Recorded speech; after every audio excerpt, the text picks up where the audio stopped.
Assalamualaikum warahmatullahi wabarakatuh. Perkenalkan, nama saya Eka Rizky Marjegiani dari Prodi Manajemen 3A5 dengan NIM 273. Di sini saya akan menjelaskan tentang manajemen strategi dalam perusahaan. Manajemen strategi dalam perusahaan ialah mencapai tujuan dan visi misi, memerlukan perencanaan matang, dan kesabaran yang besar. Tanpa perencanaan yang matang, perusahaan akan merasa kesulitan dalam menjaga stabilitasnya. Perusahaan akan selalu merumuskan strategi untuk mengantisipasi masalah yang bisa saja muncul sewaktu-waktu. Itulah peran manajemen strategi untuk memastikan langkah-langkah yang diperlukan untuk mencapai tujuan bisnis diimplementasikan di seluruh perusahaan. Berikutnya, pengertian manajemen strategi. Strategi berasal dari bahasa Yunani, yaitu strategos, yang artinya ilmu para jenderal untuk memenangkan suatu pertempuran dengan menggunakan sumber daya yang terbatas. Definisi manajemen strategi dalam kasanah literatur ilmu manajemen memiliki cakupan yang sangat luas dan tidak ada suatu pengertian yang dianggap baku. Itulah sebabnya definisi manajemen strategi berkembang luas tergantung pemahaman atau penafsiran seseorang. Meskipun demikian, dari berbagai pengertian atau definisi yang diberikan oleh para pakar manajemen dapat ditemukan suatu kesamaan pola pikir bahwa manajemen strategi merupakan ilmu yang menggabungkan fungsi-fungsi manajemen dalam rangka pembuatan keputusan-keputusan organisasi secara strategis guna mencapai tujuan organisasi secara efisien. Tujuan manajemen strategi dibagi menjadi 5. Yang pertama, mengarahkan pada tujuan manajemen berperan untuk mengarah sumber daya yang dimiliki perusahaan untuk proses dan mengarah pada tujuan perusahaan. Arah kegiatan yang jelas menjadi landasan untuk mengawasi, mengontrol, dan mengevaluasi implementasi strategi dan pencapaian yang dicapai. Kedua, menjaga kepentingan berbagai pihak. Manajerial perusahaan menyusun sebagai strategi dengan memperhitungkan kepentingan pihak yang terlibat dalam perusahaan seperti karyawan, investor, dan masyarakat secara luas. Pihak-pihak tersebut juga berperan dalam berhasil atau tidaknya suatu kebijakan. Yang ketiga, mengantisipasi perubahan iklim bisnis.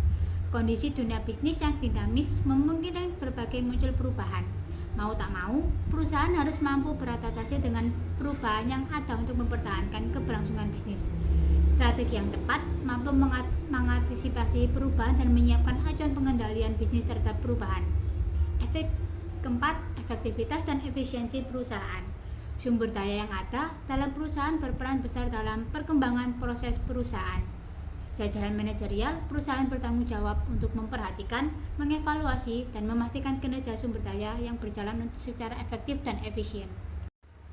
Manfaat manajemen strategi dibagi menjadi 8. Yang pertama, memberikan keputusan terbaik untuk perusahaan. Yang kedua, perusahaan lebih siap menghadapi tantangan. Yang ketiga, merangsang motivasi kerja dari karyawan dengan mendengar usulan karyawan dalam merumuskan strategi. Yang keempat, lebih peka terhadap ancaman dan tantangan eksternal. Yang kelima, meminimalisir hambatan dan masalah dari internal maupun eksternal. Yang keenam, menjalankan proses organisasi yang lebih efektif dan efisien. Yang ketujuh, meningkatkan kemampuan adaptasi perusahaan dalam kondisi bisnis yang dinamis. Yang kedelapan, mendapatkan pendapatan yang maksimal dari proses bisnis yang efektif dan efisien. Proses manajemen strategi dibagi menjadi 5. Yang pertama, identifikasi. Identifikasi mengacu pada proses pengumpulan dan meneliti informasi untuk strategi. Tahap ini membantu dalam menganalisis faktor-faktor internal dan eksternal yang mempengaruhi suatu perusahaan. Pada tahap ini, berbagai masalah yang sekiranya muncul kemudian hari juga dapat dideteksi lebih dini. Kedua, analisis selama tahap ini. Penting untuk menganalisis informasi yang telah dikumpulkan untuk menciptakan strategi. Langkah manajemen strategi mengharuskan manajerial mengetahui dan memahami setiap masalah dan kebutuhan dalam perusahaan. Yang ketiga, formasi strategi. Selanjutnya, setelah dianalisis, informasi akan berubah menjadi formalisasi strategi yang akan digunakan untuk mencapai tujuan. Perusahaan perlu memastikan sumber daya yang dimiliki untuk mengatur strategi. Berikutnya, yang keempat, implementasi strategi. Pada implementasi, setiap karyawan dan pihak yang terlibat dalam strategi menjalankan strategi tersebut. Diperlukan pemahaman yang jelas tentang rencana tersebut dan harus tahu bagaimana peran masing-masing di dalamnya. Berikutnya yang kelima, evaluasi strategi. Seperti yang disebutkan, manajemen berperan untuk mengelola, mengevaluasi, dan memantau dan memastikan bahwa strategi berjalan sesuai yang diharapkan dan sejalan dengan tujuan akhir. Perusahaan dapat melacak kemajuan dan menemukan berbagai perubahan tak terduga. Jika tidak berjalan sesuai harapan, waktu perusahaan untuk mengevaluasi ulang dan menyesuaikan strategi untuk memperkuat keseluruhan rencana.